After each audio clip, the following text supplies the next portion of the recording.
Hello students, how are you? I hope you all are fit and fine. Now we start Hindi second, class third.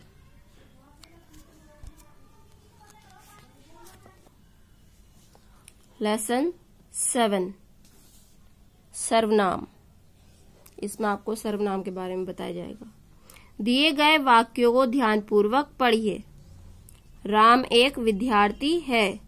Suresh तथा महेश खेल रहे हैं। वह एक विद्यार्थी है। वे खेल रहे हैं।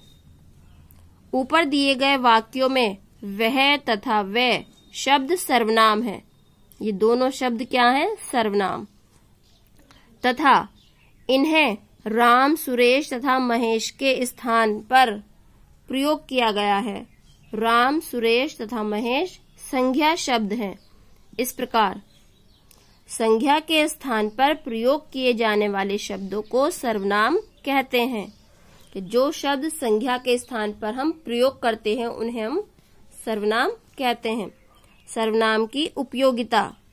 सर्वनाम का प्रयोग करने से भाषा में सुंदरता तथा सरलता आ जाती है तथा संज्ञा शब्दों को बार बार प्रयोग करने की आवश्यकता नहीं पड़ती। सर्वनाम भाषा को संक्षिप्तता भी प्रदान करता है। सर्वनाम के प्रकार। सर्वनाम 6 प्रकार के होते हैं। पुरुषवाचक सर्वनाम, निश्चयवाचक सर्वनाम, अनिश्चयवाचक सर्वनाम, संबंधवाचक सर्वनाम, प्रश्नवाचक सर्वनाम, निजवाचक सर्वनाम।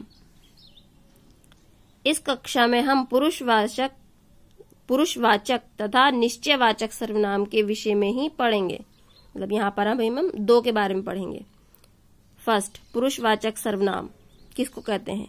जो सर्वनाम बोलने वाले, सुनने वाले तथा किसी अन्य के लिए प्रयोग किए जाते हैं वे पुरुषवाचक सर्वनाम कहलाते हैं। यानी कि जो बोलने वाला और सुनने वाला या किसी और के लिए प्रयोग किए जाए उन्हें हम पुरुषवाचक सर्वनाम कहते हैं। ये 3 प्रकार के होते हैं। उत्तम पुरुष, मध्यम पुरुष, अन्य पुरुष।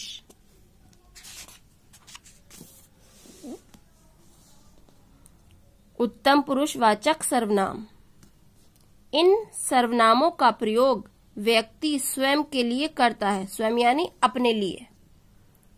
ये है जैसे मैं, हम, मेरा, हमारा, मैंने, हमने, मुझसे, हमसे, हमारे लिए, मेरे लिए आदि।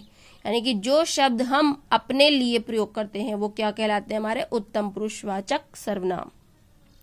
मध्यम पुरुषवाचक सर्वनाम। इन सर्वनाम का प्रयोग बात करने वाले व्यक्ति के लिए किया जाता है। यह है तुम, तुम्हारा, तुमने, तुमको, तुम्हारे लिए, आप, आपका, आपको, आपके लिए आदि। तुम का प्रयोग अनौपचारिक तथा आप का प्रयोग औपचारिक होता है। आप का प्रयोग सम्मान देने के लिए किया जाता है। वे का प्रयोग बड़ों को आदर देने के लिए भी किया जाता है। जैसे ये आपका है, जैसे तुम एक शिक्षक हो तो हम कहेंगे आप एक शिक्षक हो। तो आप से क्या पता चल रहा है? सम्मान। नंबर 3, अन्य पुरुषवाचक सर्वनाम। जिस व्यक्ति के विषय में हम बात करते हैं वह अन्य पुरुषवाचक सर्वनाम कहलाता है। जैसे यह, वह, उसका, उसकी, उसको, उसके लिए, वह, उनका, उनके लिए, उन्होंने आदि। यह एक पुस्तक है जैसे लिखा हुआ है। निश्चयवाचक सर्वनाम। जो सर्वनाम पास या दूर के व्यक्ति या वस्तु का बोध कराते हैं वे निश्चयवाचक सर्वनाम कहलाते हैं। यानी कि जो हमें पता चले कि पास में है, दूर में है, उसके लिए ये प्रयोग होते हैं। जैसे यह, वह, यही, वही, उन्हीं, ये, वे आदि। वह एक पेड़ है। सर्वनाम के एक वचन व बहुवचन। अब इसमें भी सर्वनाम में भी क्या होते हैं? एक वचन और बहुवचन होते हैं।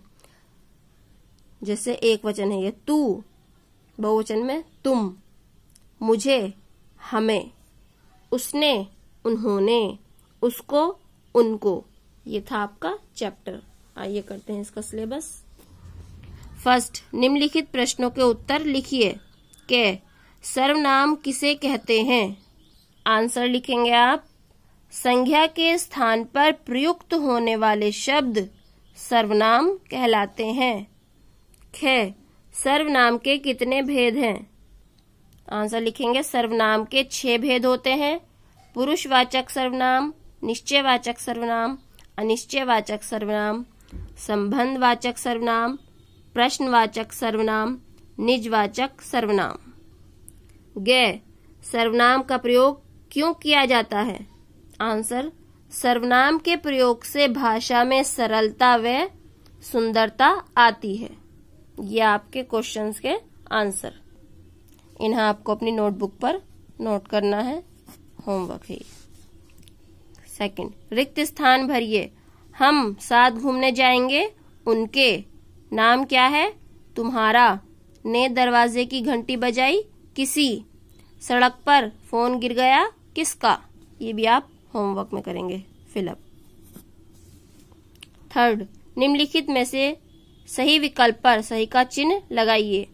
संज्ञा के स्थान पर प्रयुक्त शब्द कहलाते हैं लिंग, सर्वनाम, विशेषण। तो क्या कहलाते हैं? सर्वनाम।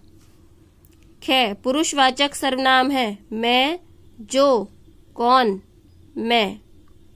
ग मध्यम पुरुषवाचक सर्वनाम है मैं, तुम, वे। तो तुम। यह आपका लेसन कंप्लीट हुआ। लेसन 7 सर्वनाम। इसको आपको नोटबुक पर नोट करना है। Thank you. Have a nice day.